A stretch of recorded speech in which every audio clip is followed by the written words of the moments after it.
क्या मंत्र है? जैसे रखे राम जी रहना चाहिए, सीताराम सीताराम कहना चाहिए।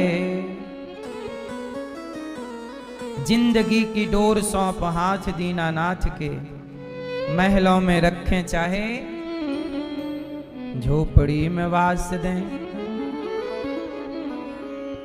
भगवान के आश्रित रहा करो। जो व्यक्ति भगवान के आश्रित है वो व्यक्ति सुखी है, परम। जैसे सुखी मीन जे नीर अगाधा, जिमि हरि शरण न एकं बाधा। मछली कहाँ सुखी है मैया? उथले पानी में कि गहरे पानी में? कहाँ सुखी? मछली का सुख है गहरे पानी में। ऐसे ही भक्ति और प्रेम की गहराई में ही सुख है। उथले उथले रहने में तो केवल कष्ट है। ऊपर नहीं भीतर रहिए। और एक बात और, जैसे मछली गहरे पानी में है, आप भी गहराई से भगवान की शरण में रहो। फिर देखो, एक भरोसे, एक बल, एक आस विश्वास। जो व्यक्ति जगत के लोगों के भरोसे है वो कमजोर है, और जो भगवान के भरोसे है वो मजबूत है। याद रखिएगा, यदि ईश्वर के भरोसे हो तो आप मजबूत हो। मैया काहे शोर कर रही हो मेरी मां? हमारी गिरिराज कीर्तन मंडल की ओर से हमारी मैया गीता, सविता, कमलेश मैया, प्रमिला मैया, शैला जी, अनीता जी, राजेश जी, मुन्नी देवी जी, मालती जी और समस्त यादव परिवार, आप परीक्षित बने हैं और रोहिणी बादली दिल्ली से आए हैं और प्रेम से कथा सुन रहे हैं। तो आप सब परिवार को, गिरिराज कीर्तन मंडल को अच्छा लग रहा है मैया? सब खुश हैं? साथ ही हमारी मैया श्रीमती यशोदा तिवारी जी, स्वर्गीय रामलाल तिवारी जी की स्मृति में मैया भागवत सुन रही हैं। और आपके पुत्र राकेश तिवारी जी, लोकेश तिवारी जी, ब्रजेश तिवारी जी, बबलेश तिवारी जी, सुनीता मिश्रा जी और शशि माया चित्रा जी, समस्त तिवारी परिवार रीवा मध्य प्रदेश से आप आए हैं और प्रेम से अपने पितरों के लिए भागवत सुन करके, अपने बच्चों के आने वाले भविष्य के कल्याण के लिए भागवत सुन करके आप अपने परिवार को कृतार्थ कर रही हैं। हमारी यशोदा मैया, मैया अच्छा लग रहा है आपको? सब अच्छा? परिवार के लोगों को अच्छा लग रहा है? आप सब अपने 21 पीढ़ी को उतार रहे हैं भागवत से। साथ ही यहाँ डॉक्टर महेश चंद्र पाल जी, डॉक्टर मिथिलेश कुमारी पाल जी, आप भी कथा सुन रहे हैं। आपके पुत्र श्री विवेक पाल जी, बहू श्रीमती श्वेता जी, पिता स्वर्गीय शालिग्राम पाल जी, माता स्वर्गीय श्रीमती राम देवी जी, श्री मानसिंह सिंह पाली जी, माता स्वर्गीय श्रीमती यशोदा देवी जी, इनकी स्मृति में पाल परिवार की ओर से आप हाथ रस से आए हैं। आपके दामाद श्री वैभव सिंह जी और बेटी श्रीमती लोकप्रिया जी, आप अपने जीवन को कृतार्थ कर रहे हैं भागवत की इस गंगा में डूबकर। आपको अच्छा लग रहा है? कथा समझ में किस किस को आती है? हमारी भाषा सरल है कि कठिन है? सरल है। चलो बताओ, सरल किसे कहते हैं?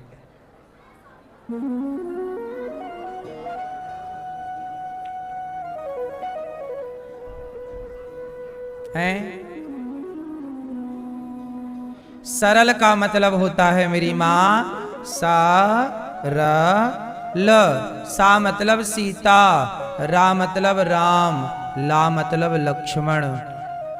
सीता राम लक्ष्मण चित्त में जिसके बैठ जाए वही सरल है। सरल, सा मतलब, बोलो, सा मतलब, रा मतलब, ला मतलब, सा रा ल, सरल। बोलो हाँ। तो आपके हृदय में श्री सीतारामचंद्र भगवान बैठ गए हैं, इसलिए आप हो गए हैं सरल।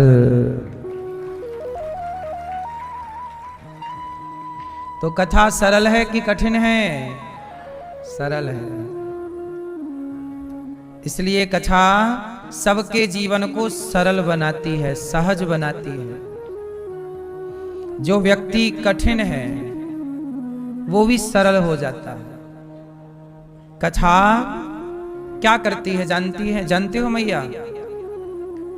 ज्वालामुखी फटती है ना तो पत्थर भी पानी की तरफ पिघलता है। देखा कभी आप? लिक्विड फॉर्म में आ जाता है। जैसे सोना, लोहा कितना कठोर है, लेकिन लोहा जब भट्टी पे जाता है पानी बन जाता है। क्या बन जाता है? ऐसे ही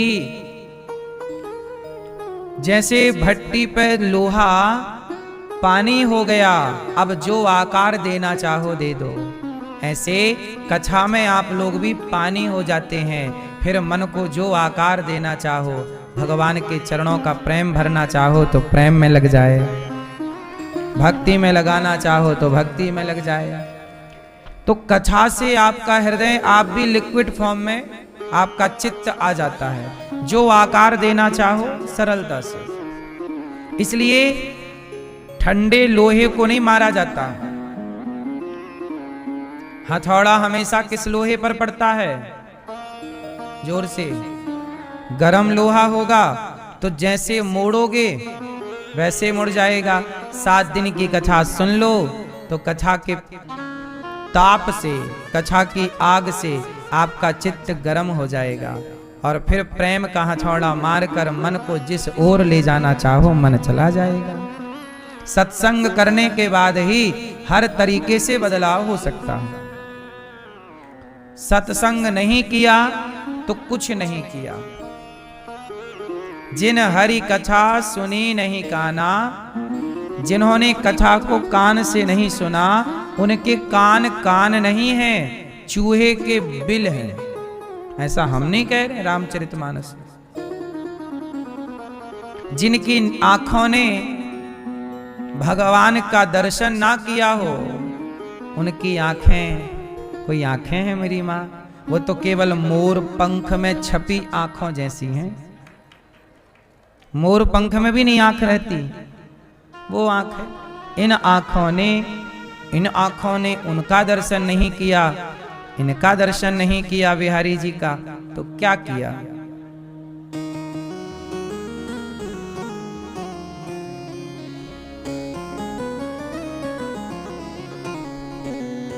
उन आंखों का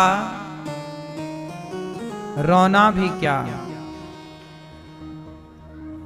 जिन आंखों में, उन आंखों का हंसना भी क्या, रोना भी क्या, जिन आंखों में पानी ना हो।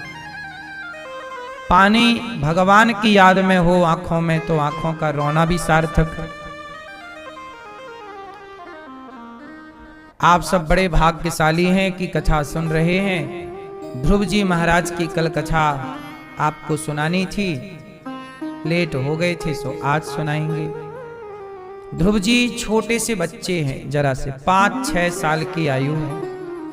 एक दिन पिता उत्तानपाद जी की गोद में बैठने चले गए। खेल खेल में पिताजी मैं आ गया, मुझे अपनी गोद में बिठाओ और मुझे भी प्यार करो, मुझे भी लाड़ लड़ाओ।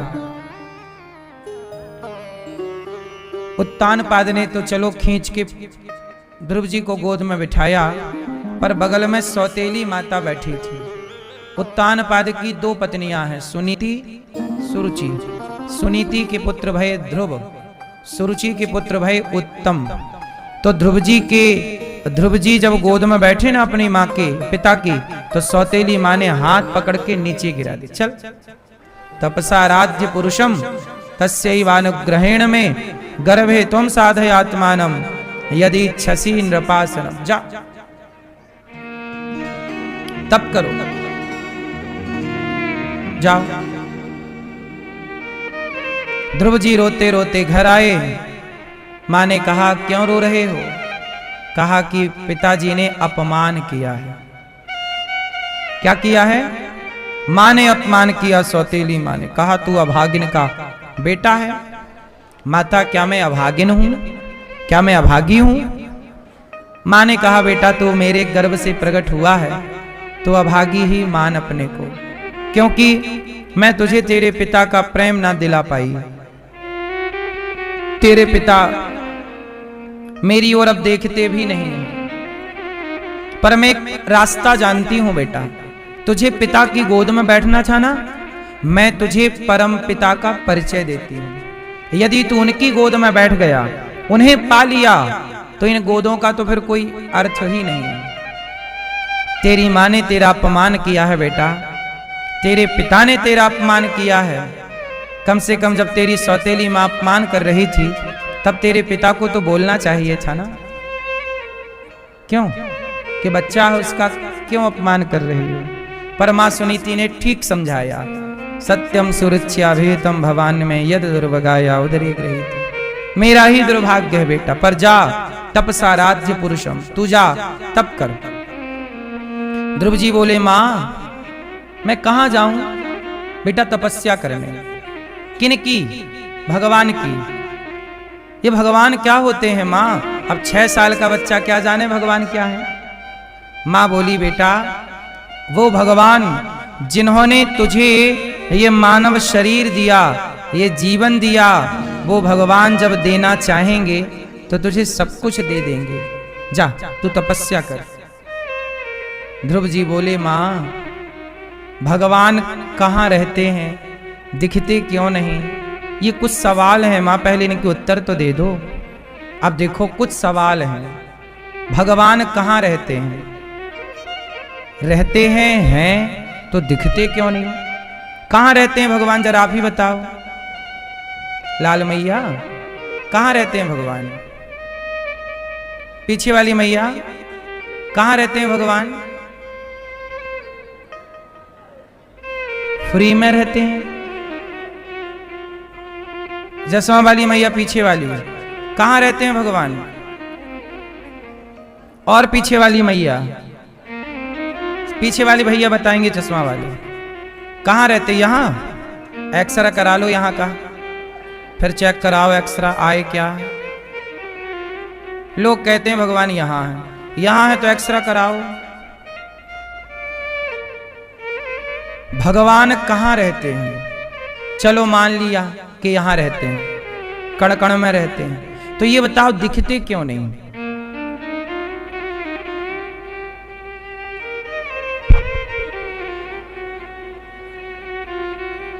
सो गए भैया?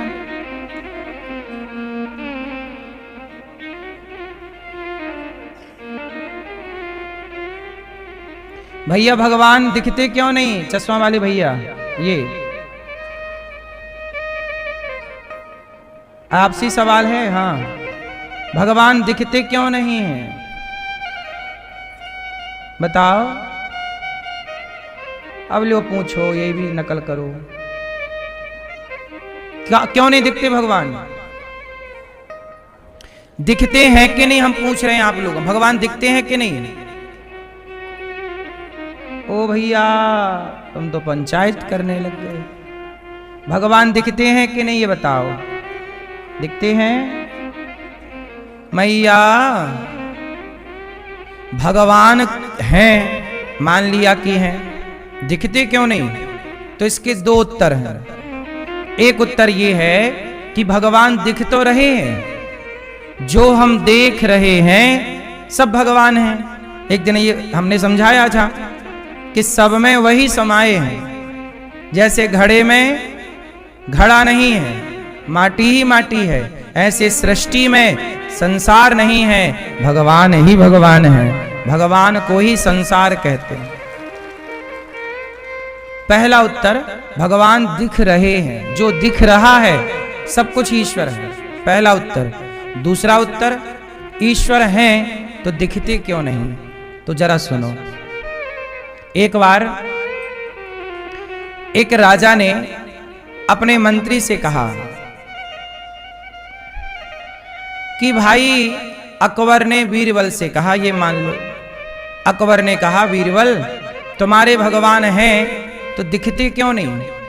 बीरबल बोले, महाराज हमें जरा एक कटोरा दूध दीजिए पहले। ठीक है, राजा ने एक कटोरा दूध बुलवाया। बीरबल से कहा, अब बताओ तुम्हारे भगवान हैं तो दिखते क्यों नहीं? तो बीरबल जी ने उस कटोरे में हाथ डाला और उंगलियां चलाने लग गए। बड़ी देर हो गई तो अकबर ने कहा, बीरबल क्या कर रहे हो? बीरबल बोले, महाराज मैं इस दूध के कटोरे में घी ढूंढ रहा हूं कि घी कहां है। इस दूध में क्या ढूंढ रहा हूं? घी। राजा बोले, पागल हो क्या? तो बीरबल बोले, महाराज ये बताओ इस दूध में घी है कि नहीं? आप बताओ, दूध में घी है कि नहीं? है। क्या दिखाई पड़ता है? बीरबल बोले, महाराज जैसे दूध में घी है दिखता नहीं है, ऐसे ही संसार में भगवान है पर दिखते नहीं। उत्तर और सुनो। अब घी को देखना है तो उसका एक प्रोसेस है, एक विधि है। क्या करो?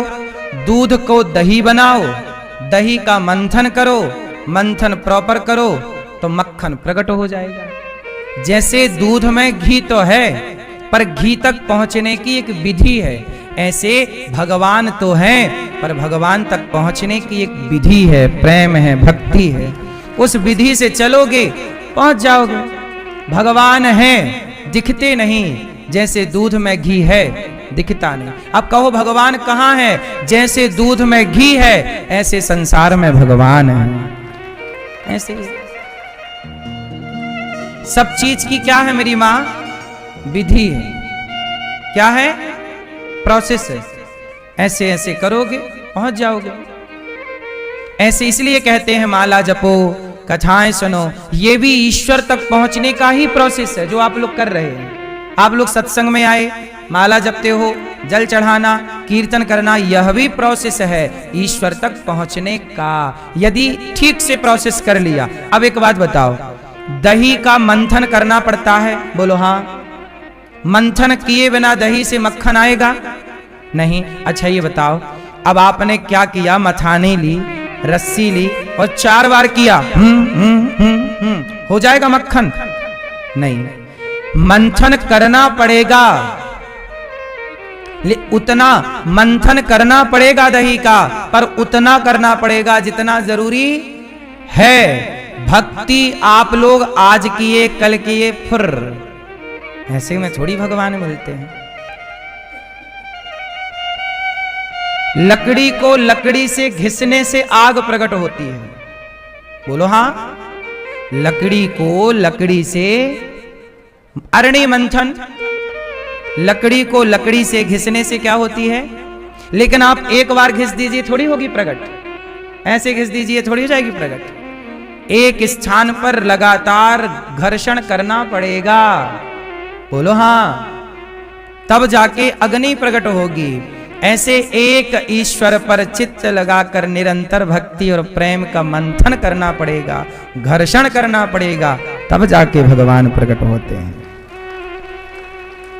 ऐसे थोड़ी कि आज मन स्त्री में लगा लिया, कल मन भगवान में लगा लिया, परसों पड़ोसन में लगा लिया, फिर पिज्जा बर्गर में लगा लिया।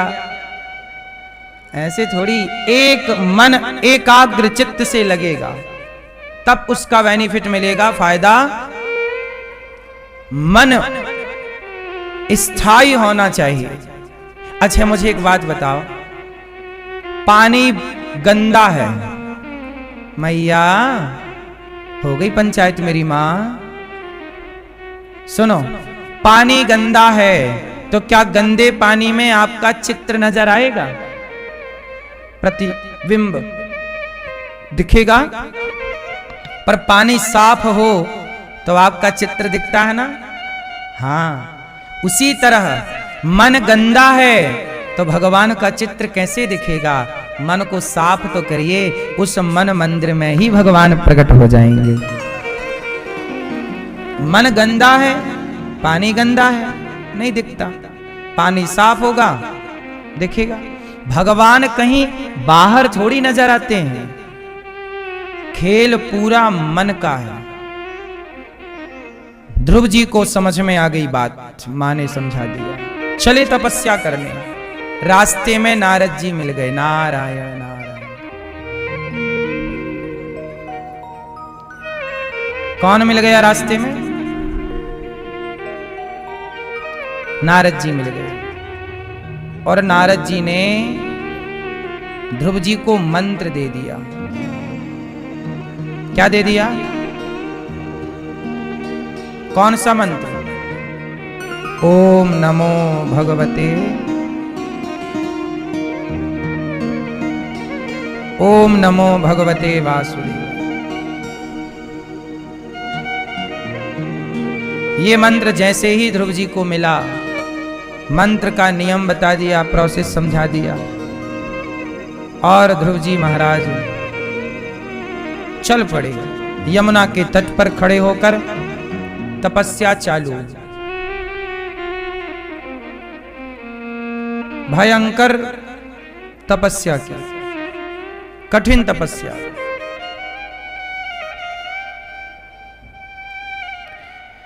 तीन दिन में एक बार कुछ खा करके ध्रुव जी तपस्या कर रहे हैं। 3 दिन में एक दिन क्या करते?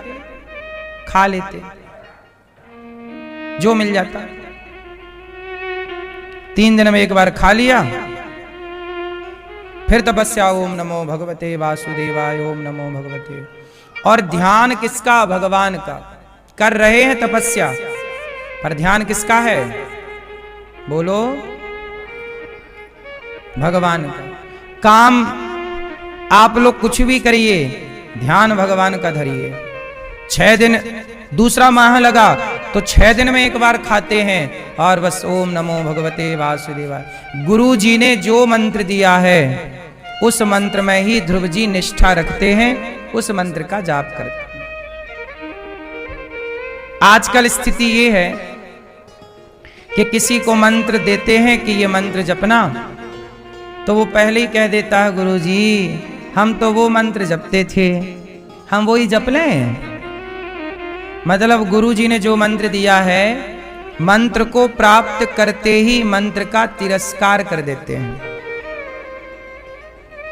इसलिए ना तुम्हें वही मंत्र सफलता प्रदान करेगा, ना तो यही मंत्र, क्योंकि मंत्र जाप मम दृढ़ विश्वास। यदि आपको मंत्र में श्रद्धा नहीं है तो मंत्र कभी भी फलीभूत नहीं होता। मंत्र में क्या नहीं है? तो निष्ठा ही नहीं है, विश्वास ही नहीं है। हनुमान जी क्या जपते हैं? श्री राम जय जय राम, सीताराम सीताराम। क्या हनुमान जी राम राम छोड़ के कुछ और जप सकते हैं? उत्तर दो। नारद जी क्या जपते हैं? नारायण नारायण। क्या नारद जी नारायण नारायण छोड़ के और कुछ जप सकते हैं? क्यों? अब वो नारायण नारायण जप रहे हैं तो उन्हें राम भी मिल रहे हैं, कृष्ण भी मिल रहे हैं नारद जी को। हनुमान जी राम राम जप रहे हैं तो राम भी मिल रहे हैं, कृष्ण भी, क्योंकि ये लोग राम में, कृष्ण में, नारायण में, शिव में कोई अंतर नहीं मानते। लेकिन आप लोग अंतर मानते हैं और मंत्र में भी भेद की दीवार खड़ी कर देते हैं। इसलिए आपका मंत्र आपको फल नहीं दे पाता, क्योंकि जिस श्रद्धा, जिस विश्वास से मंत्र को ग्रहण करना चाहिए, उस श्रद्धा, उस विश्वास से आपने उस मंत्र को ग्रहण नहीं किया। इसलिए जो मंत्र प्राप्त हो, जैसे जो पत्नी जिससे विवाह हुआ है उसी के संग रहना धर्म है। मंत्र सारे अच्छे होते हैं, राम राम भी, ये भी एक मंत्र है। राधे कृष्ण यह भी एक मंत्र है। ओम नमः शिवाय, ओम नमः शिवाय यह भी एक मंत्र है। ओम नमो भगवते वासुदेवाय यह भी एक मंत्र है। अब आप कंफ्यूज हो गए, गुरुजी कौन सा मंत्र जपें? तुम सेलेक्ट मत करो, गुरु के आश्रित रहोगे तो गुरुजी जो मंत्र दे दें वो मंत्र आपको प्रेम से जपना है। अपने से मंत्र नहीं जपे जाते। अपने से तो ठीक है, आप सीताराम सीताराम जपो, राधे कृष्ण श्रीमन सब जपो, ठीक है, फल मिलेगा उसका। लेकिन जो मंत्र की बात है, जिसके साथ विवाह होता है उसी के संग रहना धर्म है कि ब्याह इसके संग करो, रहो उसके संग। ऐसे ही जो मंत्र गुरु जी के द्वारा दिया जाता है उसमें निष्ठा रखनी चाहिए, और उस मंत्र में निष्ठा रख के वही मंत्र प्रेम से जपना चाहिए। अब आजकल आप लोगों को जो अच्छा लगने लगता है, गुरुजी हमें ये अच्छा लगता है, ये जपेंगे अपने से। ऐसे तुम्हें बाजार में जो अच्छा लगा, अरे हम अब इसके संग रहेंगे, अच्छा लग रहा है, इसी के संग रहेंगे, अब हम घर नहीं जाएंगे अपने वाले के पास, ये अच्छा हाँ चलते। ये कोई बात थोड़ी होती है। जो अच्छा लग जाए वो मंत्र नहीं होता, जो गुरु जी दे दें वो मंत्र होता है। बोलो हाँ कि ना? इसलिए नदी में हजारों नाव होती हैं और सारी नाव में इतनी ताकत है कि वो आपको पार लगा सकती है। किसी एक पर सवार हो जाइए, पार हो जाएंगे। उसी तरह मंत्र बहुत हैं, एक मंत्र को धारण कर लीजिए, वही मंत्र भव से पार लगा देगा। अब यहां एक बात और आपको याद करनी चाहिए कि जब आप एक मंत्र जपें तो दूसरे मंत्र का आप विरोध ना करें। कई लोग एक मंत्र जपते हैं और पूछते रहते तुम क्या जप रहे हो, तुम्हारा मंत्र ज्यादा पावरफुल है कि हमारा मंत्र ज्यादा। आपस में ही लड़ जाते हैं, तेरा वाला ज्यादा पावरफुल कि मेरा वाला। मंत्र में भेद बुद्धि नहीं रखनी चाहिए। सारे मंत्र अच्छे हैं, क्यों? सबके पति अच्छे हैं, सबके लिए सबकी पत्नी अच्छी है, हर माँ बाप के लिए सबके बेटे अच्छे हैं। किसी का बेटा अंधा है तो उसके माँ बाप के लिए तो उसका अंधा बेटा भी अच्छा ही है। किसी का बेटा लंगड़ा है तो उसके लिए उसका बेटा अच्छा है।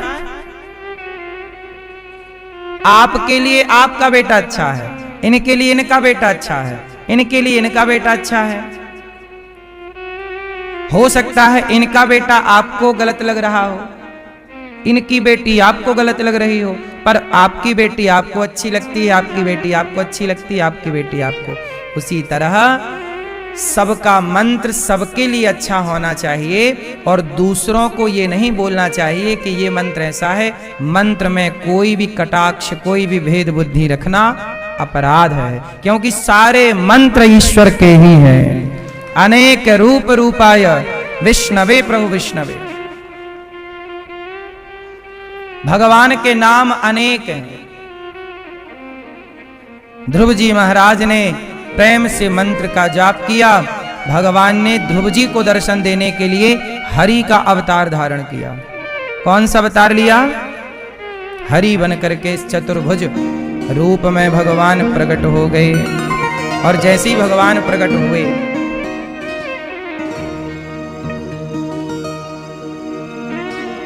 भगवान को देखते ही ध्रुव जी महाराज ने चरणों में प्रणाम किया, परंतु ध्रुव जी कुछ बोल ना पाए, पढ़े लिखे नहीं थे इसलिए। तब भगवान ने शंख का स्पर्श कराया गालों में। ध्रुव जी के गालों में शंख का स्पर्श होते ही सारा ज्ञान हो गया ध्रुव जी को, और ध्रुव जी ने भगवान की स्तुति की। योऽन्तः प्रविश्य मम वाचमिमां प्रसुप्तां संजीवयत्यखिल शक्तिधरः स्वधाम्ना अन्यास्तहस्तचरणश्रवणत्वगादि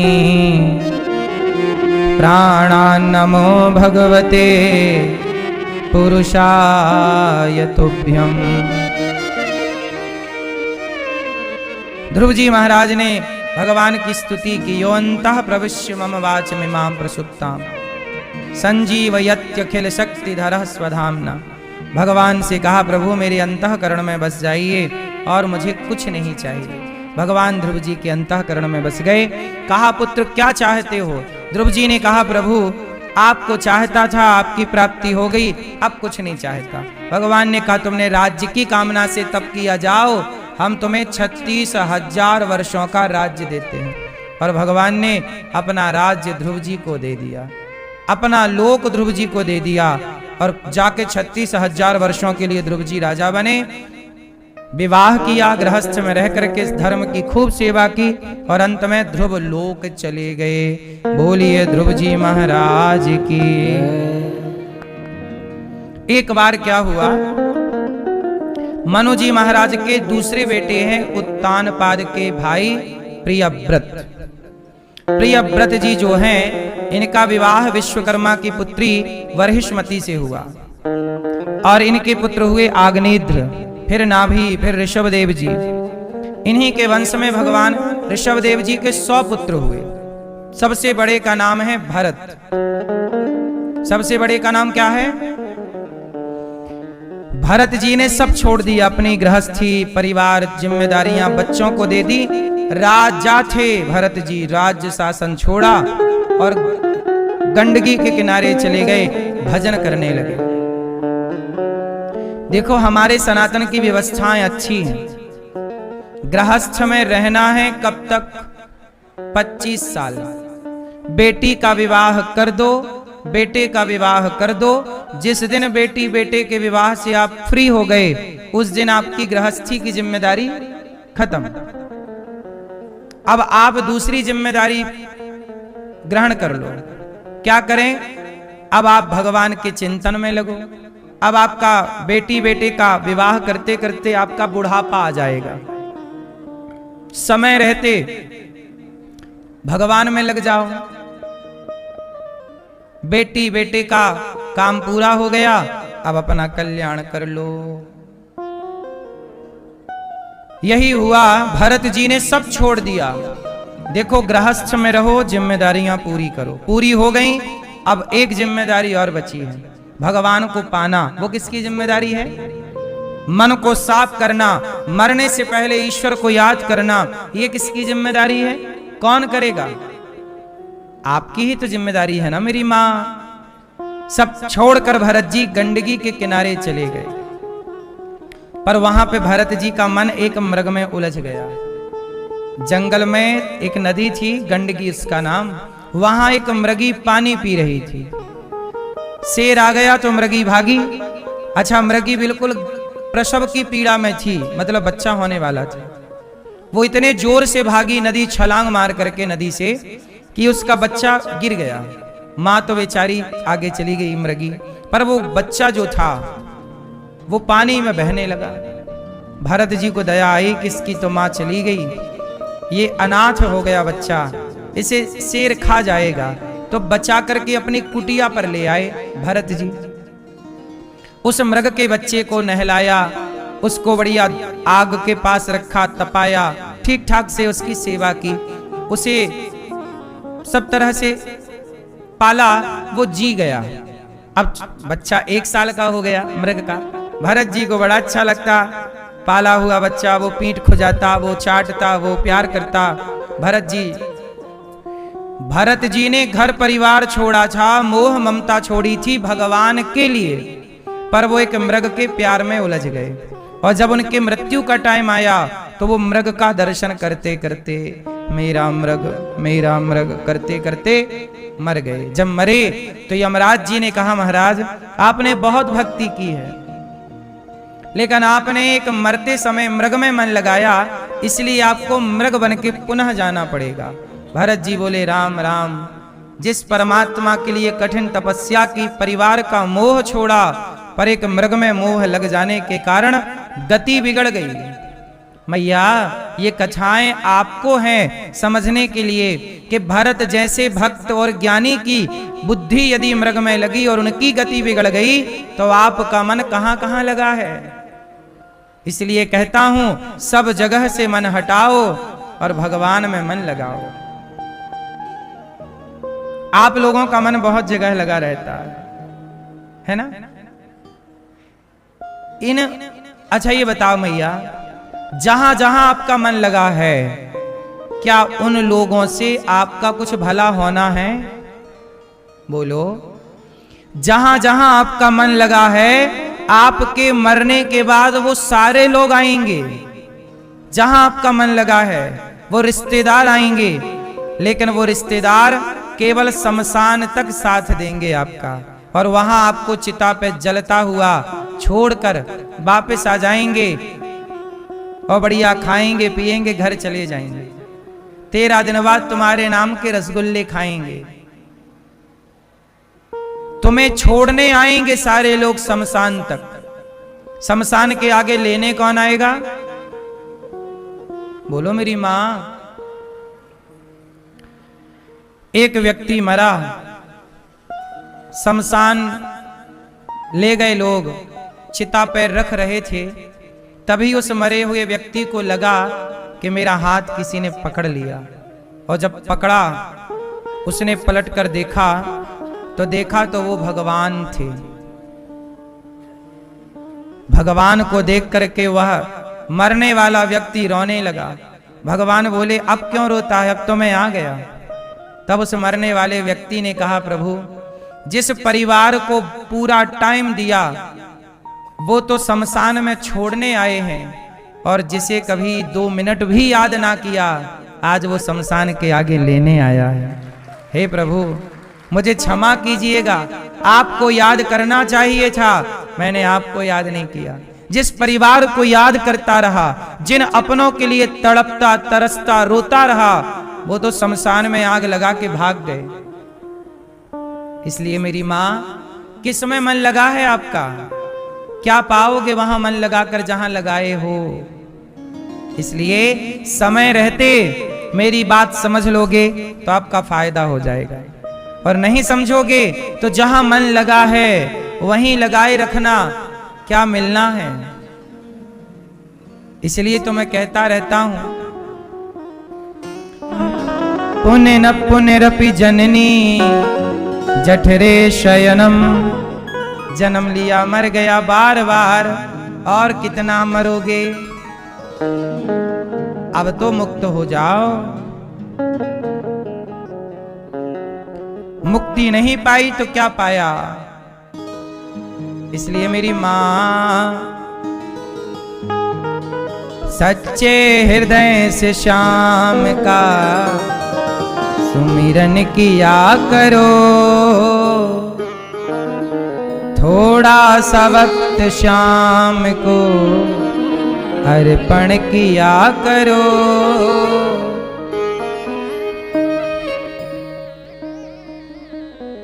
भरत जी मनुष्य बने, उनके भाइयों ने कहा कि जाओ धान बोदी है थोड़ा चिड़िया उड़ाना।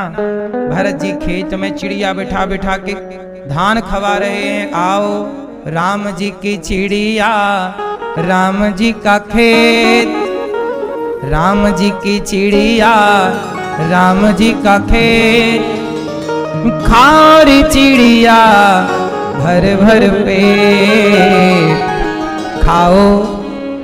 भरत जी के भाइयों ने कहा ये तो निकम्मा किसी काम का नहीं, घर से निकाल दिया। और वही भरत जी चाहते ही थे कि हमें सब लोग त्याग दें और हम अपना कल्याण करें। समझदार वो नहीं है जो संसार में उलझा है,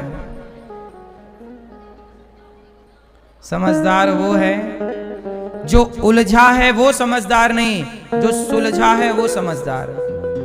एक उलझा एक सुलझा, कौन समझदार? कौन? उलझा जगत में क्या उलझना, किन से उलझना। अब यहां उलझने नहीं आए, हम और आप क्या करने आए हैं? सुलझने। तो सुलझ जाओ, चित्त को भगवान में लगाओ, यही सुलझना है। भरत जी एक राजा रघुगण को उपदेश करते हैं और उनके ज्ञान से उसकी परम गति होती है। नायम देहो देह भाजाम एव। भरत जी त्वयोदितम व्यक्तम अभिप्रलब्धम भरतो समय स्याद्यदि वीर भारा। पाल की कहारों ने भरत जी को दे दी। भरत जी उछल कूद करके, राजा रघुगण को चोट लगी, उसने कहा तू देख के नहीं चलता, तेरा इलाज करता हूं, मार डालूंगा। भरत जी ने वहां आत्मा परमात्मा का दिव्य ज्ञान दिया है। मैं कौन हूं इसका बोध कराया है। मैंने कथा में एक दिन आपको शायद समझा दिया है ये विषय कि मैं कौन हूं। आप कौन हैं? कौन हैं आप लोग? आप कहां से हो? आप कहां से हो? हैं? कहां से? आप बादली से। बादल की पत्नी बादली क्यों?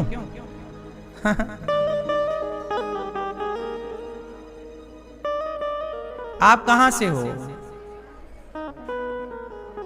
अब यही सवाल आप हमसे पूछ लो, आप कहां से हो? हम वहां से हैं, जहां से आए हैं वहीं के हैं। आप लोग हो यहां के, भटक गई हो रास्ता, बता रही हो कि हम यहां के हैं। यहां के कोई नहीं है, सब वहां के हैं। अब आप भटक गई तो मैं क्या करूं? आप कहां के हैं? सब वहां के हैं, वहां से आए हैं और सबको वापस। और आप बताने लग गई मैं तो वहां की हूं, वहां की हूं, वहां की। भटकी मैया,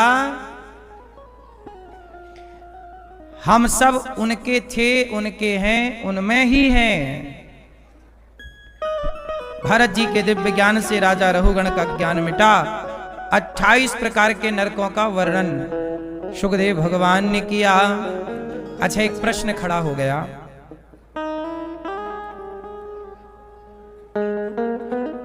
ये बताओ मैया, हमने आपको वहां का बता दिया तो बुराई लग गई क्या है? अच्छा, हमें लगा बुरा मान गई। जा रही हो मेरी मां? है? जाओ, टाटा।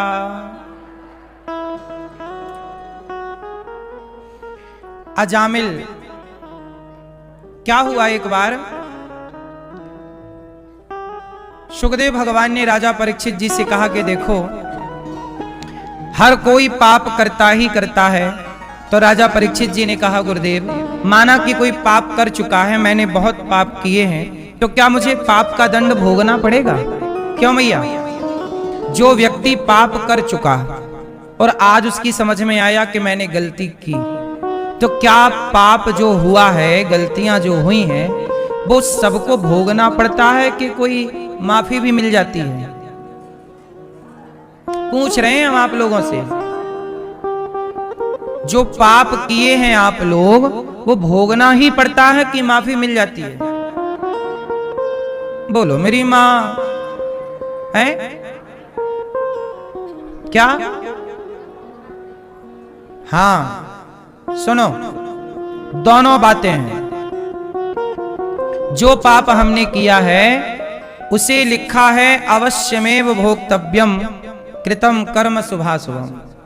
जो हमने पाप किया है वह अवश्य ही भोगना पड़ेगा। परंतु यदि आपने मरते समय, मरने से पहले शरणागति कर दी, मरते समय प्रभु को याद कर लिया, तो आपको भोगना नहीं पड़ेगा। आपने पाप किए हैं और आप पाप करके मर गए तो जरूर भोगना पड़ेगा। पर आपने पाप किए हैं और मरने से पहले ईश्वर के हवाले अपने को कर दिया, तो सारे पाप क्षमा हो जाएंगे। सन्मुख हो ही जीव मोहि जबहि, जन्म कोटि अघना सहि तबहि। इसलिए कहता हूं, शरणागति करो भगवान में, तो जो पाप आप हो गए हैं खत्म हो जाएंगे, वरना भोगना पड़ेगा। भोगो फिर। देखो, विभीषण जी क्या पुण्यात्मा ही पुण्यात्मा थे? क्या विभीषण जी ने कोई पाप नहीं किया? लेकिन जब वो राम की शरण में आ गए तो उनके पापों की चर्चा नहीं है। रावण शरण में नहीं आया तो उसके पापों की चर्चा है। पाप तब तक रहेंगे जब तक शरणागति नहीं होगी। शरणागति किसे कहते हैं? ईश्वर के हवाले कर देना अपने आप को। मैं भगवान का हूं, लो आज से उनका पूर्ण तन मन से पूरा। ये नहीं कि केवल कहने से कि समर्पण हूं मैं, समर्पण मैंने कर दिया, कहने से नहीं, भीतर से होना। जैसे एक स्त्री विवाह के बाद पति की हो गई, जैसे आप पति की हो गई, ऐसे भगवान का हो जाना समर्पण है। इस होने का नाम समर्पण, पूर्ण रूप से। अब देखो, अजामिल नाम का एक पापी था, बड़ा पापी। कोई पाप नहीं बचा जो पाप अजामिल ने नहीं किया। बोलो हाँ, क्या कोई पाप बचा जो अजामिल ने छोड़ा हो? सारे पाप किए, पर अजामिल ने मरते समय एक बार धोखे से, जानकर नहीं। अजामिल के बेटे का नाम क्या था? क्या नाम था? नारायण। बोलो नारायण, बोलो नारायण। नारायण बोलते रहा करो। अजामिल ने धोखे से बोल दिया था, और वो भी बेटे का। अरे बेटा नारायण, दूरे क्रीडन का सक्तम पुत्रम नारायणावयम। हे पुत्र नारायण। भगवान ने सुन लिया कि मेरा कोई नाम ले रहा है, मरते समय जाओ। पार्षदों ने कहा प्रभु वो आपका नाम नहीं बुला रहा है, अपने बेटे को बुला रहा, और एक नंबर का पापी है। भगवान बोले कैसा भी हो मुझे बुला रहा है। बोले नहीं, वो बेटे को बुला रहा है। भगवान बोले उसके बेटे का नाम तो अभी से पड़ा, मेरा नाम नारायण तो अनादि काल से है। जाओ लेकर आओ। पार्षद आए, यमदूतों से कहा चलो अब तुम लोग भागो। यमदूत बोले महाराज ये हमारा ग्राहक है, इसे हम नरक ले जाएंगे, पाप किया है, भोगाएंगे से, खौलती कढ़ाइयों में डालेंगे से, बड़ा गुनाहगार है ये। भगवान के पार्षदगण बोले कि नहीं, ये पापी था, इसने नाम ले लिया भगवान का तो पुण्यात्मा हो गया। एक नाम से सारा पाप नष्ट हो गया। यमदूत बोले कैसे? पार्षदगण बोले जैसे आग की एक चिंगारी से पूरा जंगल जल के खाक हो जाता है, ऐसे ही जैसे आग की एक चिंगारी बड़े से बड़े जंगल को जला सकती है, ऐसे भगवान का एक नाम बड़े से बड़े पापी को भी पाप से मुक्त कर सकता है। ये नाम की महिमा है। इसलिए कहते हैं काम करो पर नाम जपते रहो, काम करते रहो नाम जपते रहो। मन से गोविंद गोपाल खूब नाम जपो मेरी मां। क्या जपो? क्या जपो? खूब नाम जपो। श्रीमन नारद जी क्या करते हैं? नारायण नारायण नारायण श्रीमन नारायण। नाम जपने से व्यक्ति, फिर उसकी पूरी जिम्मेदारी भगवान की नहीं। इसलिए समर्पण कर दिया तो पाप से बचोगे, वरना पाप तुम्हारा पिंड पीछा नहीं छोड़ेगा। इतना सा भी पाप किया होगा वो तुम्हें आएगा भोगाने। इसलिए कहता हूं समर्पण। अजामिल जैसा पापी नाम के बल पर तर गया। आप लोग भी मैया नाम, कितना नाम जपती हो आप? मैया आप कितना नाम जपती हो? 2 बार?